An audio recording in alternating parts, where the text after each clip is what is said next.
আসসালামু আলাইকুম Kawkhali international YouTube চ্যানেলে আপনাকে আবারও স্বাগতম জানাই। এমএস ওয়ার্ডের পঞ্চম ক্লাসে আজকে আমরা দেখব লেখার বিভিন্ন স্টাইল। আপনারা দেখেন আমি একটা ওয়েবসাইট অন করেছি। এই ওয়েবসাইটের নাম হচ্ছে লোরিয়াম ইপসাম। লোরিয়াম ইপসামের ভিতরে মূলত প্রচুর পরিমাণে আপনি ইংরেজি লেখা পাবেন, যেগুলো আপনার প্র্যাকটিসের জন্য আপনি নিতে পারেন। যাদের কম্পিউটার ইন্টারনেট আছে তারা জাস্ট গুগলে গিয়ে লোরিয়াম ইপসাম লিখলে তাতে চলে আসবে। তো আমি এই লেখাটা দিয়ে আপনাদের যে জিনিসটা মূলত বোঝাতে চাচ্ছি, আপনি এখানে লেখাগুলো দেখেন যে এই যে লোরিয়াম ইপসাম, এটা হচ্ছে আপনার মূলত টাইটেল। এখানে কিছু সাবটাইটেল আছে। মনে করেন এই যে প্যারাগ্রাফ, এই প্যারাগ্রাফের টাইটেল হচ্ছে এইটুকু, এই প্যারাগ্রাফের টাইটেল হচ্ছে এইটুকু।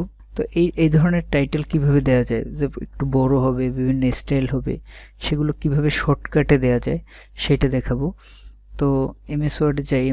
আমি এমএস ওয়ার্ডে কিছু লেখা লিখে রেখেছি, কিছু টাইটেলও এখানে করে রেখেছি। দেখেন দেখতে কিছুটা একই রকম, কিন্তু আসলে একটা মোটা একটা চিকন, এগুলো মূলত এই যে স্টাইল একটা আপনার গ্রুপ আছে এমএস ওয়ার্ডের ভিতরে, যে হোম ট্যাবের ভিতরে এই যে স্টাইল একটা গ্রুপ, প্যারাগ্রাফের পরের রেখাটা থেকে এই সাইডের এই রেখা পর্যন্ত এই টোটালটা যে একটা গ্রুপ, এখানে আসলে স্টাইল গ্রুপ বলে এটাকে। এই গ্রুপে আপনি দেখেন এখানে আমি একটা টাইটেল লিখে রেখেছি, this is my title line. এইটাকে কিভাবে ডিজাইন করা যায়, যেমন আমি এটাকে মাঝে নিতে পারি, এটাকে আমি একটু মোটা করতে পারি, এটাকে আন্ডারলাইন দিতে পারি, এটার একটু কালার চেঞ্জ করতে পারি। ঠিক আছে, এই জিনিসগুলো কিন্তু আসলে আমি করতে পারি, কিন্তু এইটা আপনি আপনার পছন্দ মতো করতে পারেন, অবশ্যই করতে পারেন, কিন্তু সে পছন্দ মতো কাজের বাইরে গিয়ে এখানে কি স্টাইল দেওয়া আছে সেটা থেকে আজকে একটু দেখি আমরা, যে এখানে আসলে আপনার কনফিউশন থাকতে পারে না, মনে থাকতে তো পারে যে এখানে আসলে দিলটা কি, সেটাই আমরা দেখব যে কি দিল। ওখানে সিলেক্ট করলাম, সিলেক্ট করার পরে আমি এখানে এই যে ফন্টের ভিতরে এই যে এই লেখা ইরেজার অল ক্লিয়ার ফরম্যাটিং, এখানে ক্লিক করে আমি ফরম্যাটিংটা ক্লিয়ার করে ফেলছি। প্রথমবার যেরকম ছিল সেরকম করে ফেলছি।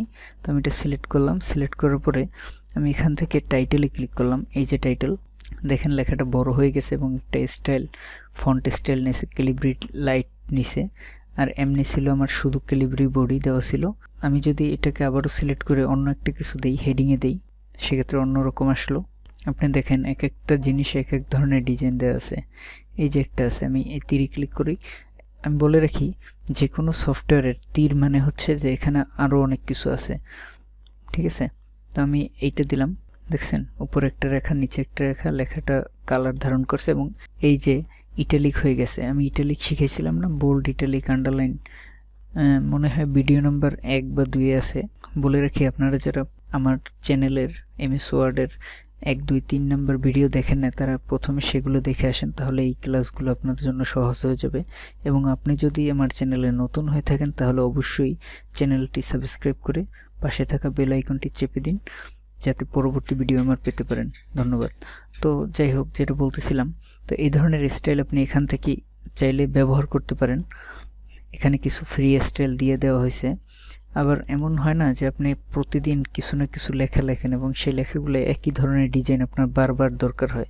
সেক্ষেত্রে এই যে দেখেন এখানে ফুয়াদ নামে আমি একটা স্টাইল নিজে তৈরি করে রেখেছি, সেটা কিন্তু আপনি এখান থেকে তৈরি করতে পারেন, ক্রিয়েট এ স্টাইল। ঠিক আছে, এখান থেকে গেলে আপনি যদি সাপোজ আমি এখান থেকে একটা লেখা কপি করি, এই ছোট্ট লেখাটা আমি কপি করলাম, যেখানে পেস্ট করতে চাই সেখানে কার্সার নেব এবং পেস্টে ক্লিক করব। তারপর এটাকে সিলেক্ট করব, সিলেক্ট করে আমি স্টাইলের ভিতরে যাব, স্টাইলের ভিতরে গিয়ে তীরে ক্লিক করব, এখান থেকে create a style. Create a স্টাইলে গেলে এখানে প্রথমে নাম লিখতে হবে। আপনি নাম দিলেন টেস্ট, একটা নাম দিলে হলো, আপনার নিজের নামও দিতে পারেন। দেওয়ার পরে আপনাকে মডিফাইতে যেতে হবে। মডিফাইতে যাওয়ার পরে create a new style from formatting, এখান থেকে আপনার ইচ্ছা মতো আপনি স্টাইল ইউজ করবেন। এখানে দেখেন বহুত কিছু আছে। প্রথমে আছে ফন্ট, এই যে ফন্ট, এখান থেকে আপনি পছন্দের একটা ফন্ট আপনি ব্যবহার করেন। মনে করেন আমি দিলাম এইটা, বাঁকা বাঁকা হবে। তারপর ফন্টের সাইজ দিলাম 16। তারপরে এখানে কি হবে, কালার দিলাম সবুজ। তারপরে ফরম্যাট টেবিলে গেলাম, এখান থেকে প্যারাগ্রাফ আছে, ল্যাঙ্গুয়েজ আছে, ফ্রেম আছে, অনেক কিছু আছে। তো আমি এখান থেকে বর্ডারে গেলাম, বর্ডারে যাওয়ার পরে আমি এখান থেকে একটা বর্ডার চুজ করে দিই, আমি দিলাম এটা, তারপর কালার দিলাম একটা রেড কালার, এখান থেকে এটা যেতটুকু আসছে ততটুকু ওকে দিই আমি। আচ্ছা, এটা হচ্ছে চায়ের উপাশে বর্ডারটা পড়বে, ঠিক আছে। তো আমার চায়ের উপাশে দরকার নেই, আমার বর্ডার দরকার শুধু উপরে আর নিচে। আমি সব অফ করে দিই, উপর নিচে রেখে দিলাম, ওকে দিলাম অ্যান্ড ওকে। এই যে ঠিক আছে। তো এটা কিন্তু আসলে মাঝে আসে নাই, সেটা হয়তো আমার ভুল হয়ে গেছিলো, সেটাকে আমি ইয়ে করার জন্য আপডেট গেল কোথায়, মডিফাইতে যাই আবারও। মডিফাইতে যাওয়ার পরে এখান থেকে এটা মাঝে নিয়ে নিলাম এবং আমি একটা গ্যাপ দরকার, এখান থেকে গ্যাপ তৈরি করা যায়, এই দেখে নেই, ঠিক আছে। এইভাবে আপনি এটা দেখবেন যে কোথায় কি আছে, তারপর ওকে দিলাম, এই দেখেন বর্ডার আমার হয়ে গেছে, ঠিক আছে। তো আপনি যে কোনো লেখায় কিন্তু এখন এটা অ্যাপ্লাই করতে পারেন। এই যে টেস্ট নামে সেভ হয়ে আছে, আপনি এটাকে জাস্ট একটু লেখা সিলেক্ট করেন, করে এই টেস্টে ক্লিক করেন, আরেকটা ক্লিক করেন, হয় না কেন? কারণ একই লেখার ভিতরে তাই হয় না। দেখি তো, আমি একটু ব্যাকে যাই, আমি এখান থেকে এন্টার দিয়ে নিচে নামাই দিলাম, এই লেখাটা আলাদা করে ফেলছি, সিলেক্ট করলাম, টেস্টে ক্লিক করলাম, দেখেন কি সুন্দর হয়ে যাইতেছে। তো আপনি চাইলে কিন্তু এগুলো আসলে ইউজ করে দেখতে পারেন। আর আপনি যদি চান যে না আমার এই স্টাইলের দরকার নেই, আমি নিজের মন মতো এখান থেকে করে নিব, সেটাও কিন্তু অপশন আছে। আমরা কিন্তু আস্তে আস্তে কাজের দিকে যাচ্ছি।